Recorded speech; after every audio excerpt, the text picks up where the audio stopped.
MTN News. This is Positively Montana.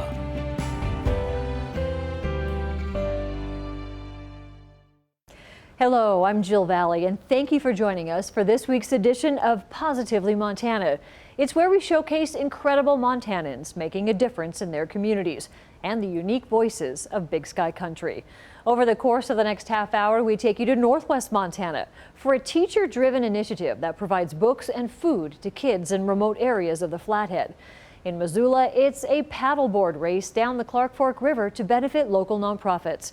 But first, we start in Helena, where a Montana Highway Patrol trooper receives the highest honor of valor for her life-saving efforts when she responded to a helicopter crash. The Montana Highway Patrol gives their Medal of Valor to troopers who embody heroism and bravery. Trooper Via was recognized with such an honor on Monday for her part in the rescue of a crew of a downed DNRC helicopter. Our troopers put themselves in harm's way each day to serve others. But Trooper Amanda Via's act of valor stands above and is among the best in the Montana Highway Patrol. In June, a Montana DNRC helicopter responding to the Deep Creek fire made a hard landing near Highway 12, right in front of Trooper Via's patrol car. She quickly called for assistance and rushed to help as the aircraft began to burn. The trooper pulled 4 people out of the helicopter, which would soon be engulfed in flames. Not one to easily accept recognition, Via says she was grateful everyone just got out safe. I'm more thankful about the outcome and what occurred, and hopefully there won't be another circumstance that I'll be needed for something like this, but it is nice to be recognized. It's just humbling. Those of the Montana Highway Patrol that know her well say they weren't surprised at all she'd rush into danger looking for people in need and ways to help. That's just who she is and always has been. She rarely wants recognition for what she does. Like today was not something she was looking forward to. She just likes to go out and do her job and just kind of stay in the background, kind of like a lot of us do. Trooper Via is also a field training officer for the Montana Highway Patrol. The agency says they're lucky to have the next generation of troopers learning from someone who embodies the best of the badge. Reporting in Helena, John Riley, MTN News. A Columbia Falls teacher-driven initiative provides free books for children living in remote areas during the summer months. Up and down the canyon they go. The Columbia Falls Bookmobile makes stops in Hungry Horse, Coram, Martin City, and more, delivering 2 new books each week for children during the summer months. We ask them to write their name in them and start a library at home. And then a lot of them pass them down to their little brothers and sisters too. Amy Hansen, a 5th grade teacher at Reuter Elementary, is one of 6 Columbia Falls teachers delivering books this summer. I love to see kids jumping up and down when the bookmobile's driving up. The bookmobile started 9 summers ago by Columbia Falls educator Betsy Kohnstam with the purpose of getting books into the hands of kids living in remote areas. Mary Ellen Getz, a 1st grade teacher at Glacier Gateway Elementary, says literacy rates decline rapidly during the summer months. During school, we, send them home with the kids. They go to the library, but during the summer, they don't have always that opportunity. Me, I'm really excited. Hungry Horse parent Whisper says her kids are excited for the chance to delve into new books each week. Not having a library in town, it's a great service for the community. It helps them feel included and still learning throughout the summer. The school district provides a small stipend to cover vehicle costs for the bookmobile, while grant funding raised throughout the year goes directly toward buying new books. Mary Ellen says there's no greater feeling than pulling up to a child's neighborhood for a drop-off and seeing them run out the door in excitement. Most exciting things when they're like, the bookmobile! And then they run after us or drive their go-kart after us to find us, and get the books. That's exciting because you know that they are happy to read, and happy to get a new book. Very, very happy. In Columbia Falls, Sean Wells, MTN News. Aloha is what paddleboarders said as they raced down the 4.2-mile-long Clark Fork River course. There was fun, laughter, and splashes as the race started in Sharon East, Missoula and finished in Best Reed Park. The race has 2 divisions, elite and recreational. Travis PREWITT is an elite competitor and the winner of this year's Sub Cup. He came back for the fun and the cause the event supports. This is a great event, really well organized, good charities. The 9th annual SUP Cup is one of few paddleboard races in the region, and to make this event even better, Windermere Real Estate has teamed up with the Missoula Food Bank's Empower Pact program and Watershed Education Network. The race raises funds for each program. Watershed Education Network, this helps us have a reliable source of funding to be able to provide citizen science programs, which are volunteer, community-based data collection projects, as well as kind of educational opportunities for students from preschool all the way up through college level. Yeah, the Kids Empower Pack program is a program that sends kids home on Friday afternoon with a little bit of food for the weekends. These are kids who might be relying on school nutrition programs during the week. So this is a program that makes sure that Saturday and Sunday there's still enough to eat for them.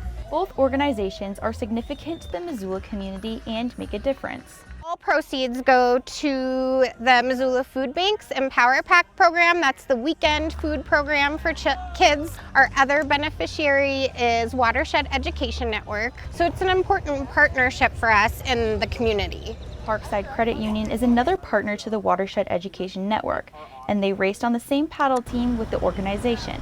They partnered with the nonprofit because they see it as a benefit to the community. It's become really apparent to me how our waters affect the other waters in the world. We are all connected, and that's really, it's really remarkable to think about. So we're happy to be with them so that they can measure the health of the rivers in our watersheds, and we know more, we can help educate the community. The race was a success, and in good Missoula fashion, there was fun to be had on the river.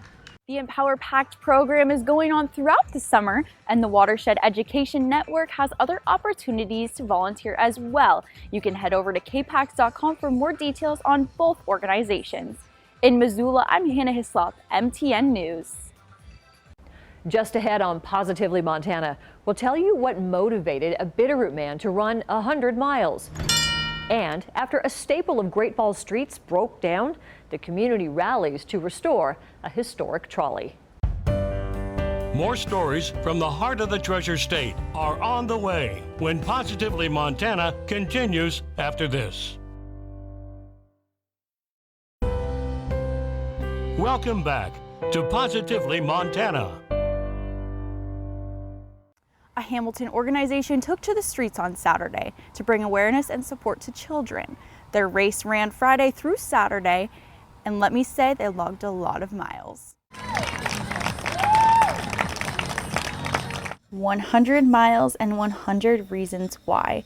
Emma's House started in 2006 and has since been changing the lives of children in Montana who are faced with abuse, trauma, neglect, and sometimes all three. It's set up kind of like a home, so instead of going somewhere scary like a police station or a hospital, they can go to, this home environment with Twyla, their support dog, and tell their story once in a kind of more comfortable environment. If they need a medical exam, it can happen there, and then they do offer counseling as well. Run for Emma's House is a 2 or 4 mile race where all the proceeds go to the organization.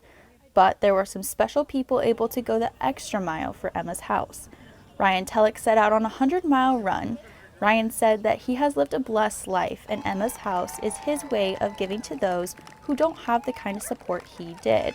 I'm very passionate about Emma's House because what they do makes a serious impact in our community for our youth that are put under very difficult living situations. So, it goes back to how fortunate I've been in my life. So they really help people with that. Lyric Johnson ran the first 52 miles with Ryan in support of the organization and echoed a similar sentiment. But I definitely wanted to be involved. Emma's House has always kind of been special in our community, so I felt like it was pretty important and decided to kind of just go for it. Emma's House holds a special place in the heart of those in the community. We wanted to really emphasize kind of the community involvement, and Emma's House serves the whole Ravalli County, and there's so many people that go into making Emma's House possible, and we just wanted to have that community involvement. In their inaugural year, the race had over 70 participants, and Ryan raised over $31,000 by running his race. The event still has their fundraising page open for more donations towards Emma's House. The Run for Emma's House race is the true meaning of going the distance. If you want to support Emma's House or learn more about the organization, you can head over to kpacs.com for more details. In Hamilton, I'm Hannah Hislop, MTN News.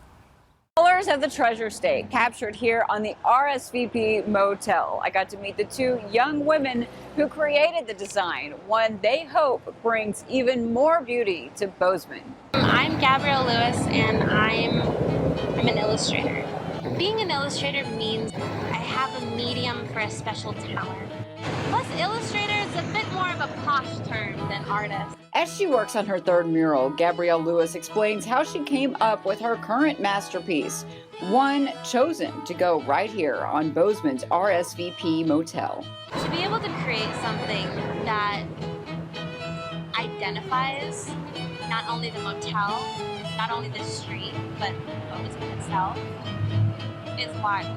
She's a graduate of MSU, originally obsessed with being a cartoonist. Her first two murals are near Seattle: Cows in a Forest and Jimmy's Dragon, an ode to Jimi Hendrix. My favorite thing to draw, paint, design are animals. This is Charlotte. She's our female buffalo. We prefer that you take pictures with Charlotte instead of disrupting the bison at Yellowstone. So far, the bear is nameless, though, and so is the mural. But she says this current project is her favorite. Networking, good connections, and of course, her unique gifts landed her this job. But she hardly sees it as work, using her talents to capture all that embodies Bozeman, Montana, sharing the colorful city on this wall. So there's probably like 12 to 14 different wildflower species on this wall. There's something about the people, the culture, the state, the adventure that happens here. The most challenging part is probably the size of it. She's not conquering the 2,200 square foot canvas of sorts alone. Her best friend and partner in creation, CANDIS NOHL, is always close by. We're tired, but it's still so great. It's just kind of like a feeling of home. A home here in Bozeman they've felt even more connected to since they've started spending 6 days a week right here on scaffolding, paintbrushes in hand at the corner of Peach and 7th Street. I joke with Candice that we've met half of Bozeman on this street. New friends like the kids who stop by and want to lend a hand. I live for the little kids in the back seat as the SUV drives by. They're like, good job! And then there's the honking. It's kind of like a Morse code. One honk is definitely like my first time here, hi, test the water. 2 honks is like I've been here, also like hello. From the first 25 gallons of pink paint to the finishing touches, they've got it all planned out through a grid. So it's all really specific. Every piece planned between the lines of blue chalk that will eventually be erased. It's been great to see the pattern start to take shape. It's hard work, and they have the calluses to prove it. Yes, I've got calluses, I've got cuts. 2 women, dozens of paint cans, and thousands of brush strokes weaving together the tapestry that makes Bozeman, Montana so unique. The people, the wildlife, the wildflowers. If guests to our state start identifying Bozeman by this art, that would be an honor. As for when the job is done, Gabrielle says they'll just know. Art definitely tells you when it's done. And Gabrielle and Candice will be creating 2 more murals in Bozeman and another in Great Falls in the weeks to come. In Bozeman, Holly Brantley, MTN News. For 3 decades, a symbol of Great Falls' past has given tourists and residents alike a unique view of the Electric City. But now, the Great Falls trolley has hit some speed bumps in the form of mechanical issues. The community, though, isn't letting it stay parked for long. I'm Aaron KUEFFLER, and I'm the current owner of the Great Falls Trolley. Aaron bought the trolley in 2018. I was like, that'd be something fun to do. To keep part of Great Falls' past alive. The design is a replica of an 1800s streetcar put on a 1980 Chevy engine. When streetcars were first brought to Great Falls, they were used to transport people from the smelter back into town by way of this wider section of 4th Avenue North. Now the trolley is used to shuttle people around the Electric City for historic tours, class reunions, weddings, Luminaria tours around Christmas, and more. I even got to tag along when it was used as a pace car and intermission entertainment at the Electric City Speedway. Because of its age, it does have quite a bit of issues that are starting to show. During a charter trip in June, the transmission went out, putting the brakes on future trolley trips. One of the things I was forced to do is to refund all of the charters because I knew the trolley would not be running for the month of July. And that really depleted the little bit of savings I had built up for the trolley. Friends convinced him to start a GoFundMe account and put the word out on social media. Within 15 minutes, we had our first donation, and then the second donation came in, and then an anonymous donor filled up the required amount that we were looking for to get the transmission replaced. So whoever that anonymous donor is, thank you very much, because we could not have done it without you. Even though his initial fundraising goal of $3,000 was met, there are still a lot of needed repairs and renovations. So as you can see, some of the windows, like this one back here, it just doesn't open. The latch is actually broke on it. This one over here. Aaron says any money that comes in through the GoFundMe account will solely be used to maintain and keep the trolley running. I think it's an important part of our community. I think for both tourists coming in and for the locals to just go around and learn about the city that they're living and grew up in. Aaron is hoping to have the trolley back up and running again by August 1st. You can hop on one of those historic tours Saturday or Sunday mornings. You can find a form to fill out if you'd like to charter the trolley for an event. We'll also have the link to the GoFundMe page for the trolley on our website. In Great Falls, Shannon Newth, MTN News. Just ahead on Positively Montana, a daughter continues her mom's legacy with one of the largest equestrian events in the country. We'll take you to the event at Rebecca Farm in Kalispell. More stories from the heart of the Treasure State are on the way when Positively Montana continues after this. Welcome back to Positively Montana. I am here at the annual Rebecca Farms Equestrian Horse Triathlon. This event has taken place right here in Kalispell for over 20 years, and it is the biggest horse triathlon west of the Mississippi. And it lives up to its name. From show jumping to dining, the event has something for everyone. But the responsibility didn't come as easy as organizer Sarah Broussard took over after her mom passed away in 2010 from breast cancer. She would be proud of where we've come from, obviously, since she's, she hasn't been here for the past 10 years, but I think that she would be very happy with what we've created, and, it carries on her legacy that she wanted to create a showcase event for competitors in the West, and she has. When Sarah thinks of her mom, Rebecca Broussard, there is one word that comes to mind. Strength. Because she had the idea of making this happen, and she never backed off. She kept pushing forward, kept adding levels, kept bringing in top-notch officials. Sarah wanted to find a way to make the event more impactful, and that's when she created Halt Cancer at X, which funds breast cancer research. Now when you enter the event at Rebecca Farm, there's competitor pledges, and through those pledges, she's raised over $720,000 over the first decade. It's definitely a tribute to my mom, but also, there are lots of people in this sport who've dealt with breast cancer and continue on and come back afterwards, strong as can be, and it's for them too. And it's for people here in the Flathead Valley who are, struggling through chemo or, whatever's going on, and knowing that we are able to donate some money to those organizations is very heartwarming. People come to this event all throughout the U.S. and even the world, and Sarah hopes that everyone can see her vision is bigger than just the sport. It's bigger than the event in that it has a broader reach here in the community as well as with research. So, knowing that everyone is coming together to create that I can push back out into the community and say, hey, we're not just about horses. We think about a lot of things and try to accomplish the best we can. This event will be going on through Sunday. Reporting in Kalispell, Alexa Bell Castro, MTN Sports. The Carnivorium Mobile Restaurant surpassed a milestone this month with their Day of Giving. In just their first 9 months of operation, the Carnivorium Mobile Restaurant has exceeded a milestone this month with their Day of Giving. The Carnivorium is the first ever mobile drive-thru restaurant in the country, serving American-made burgers, hot dogs, and fries. The restaurant is open 5 days a week from March to December and visits a designated location each day. And on the second Wednesday of each month, the Carnivorium donates 10% of their profits from the day to a local nonprofit organization.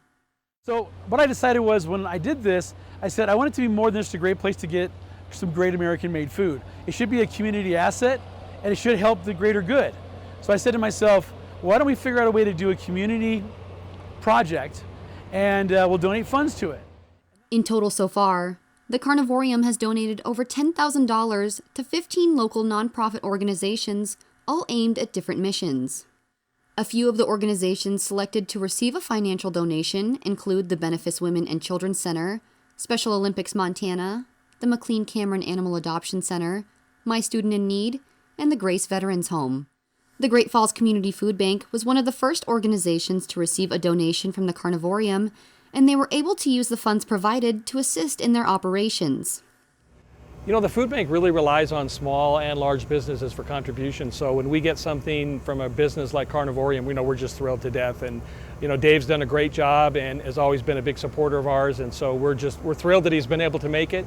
And Carnivorium's been a success. And to help out all these charities is just wonderful. Before the restaurant season ends in December, the Carnivorium plans to donate to 5 more nonprofit organizations, including Fish, the YWCA Mercy Home, Meals on Wheels, the Danny Berg Memorial, and the Great Falls Clinic Legacy Foundation. One organization, the Great Falls Clinic Legacy Foundation, was delighted to find out they were selected to receive a Day of Giving donation and are already making arrangements on what those funds will be used for.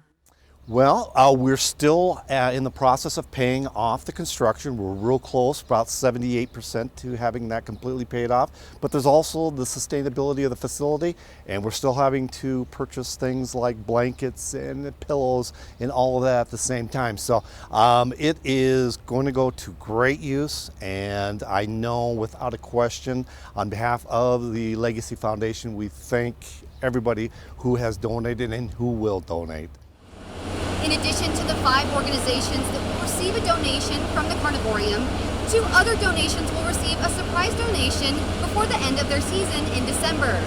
In Great Falls, KNUDSEN, MTN News. Well, that does it for this week's edition of Positively Montana.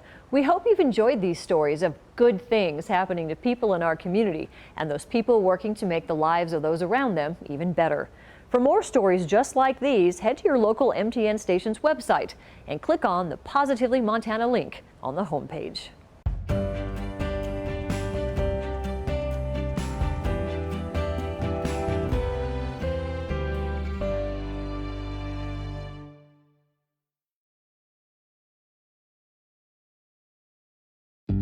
MTN, Montana's news leader.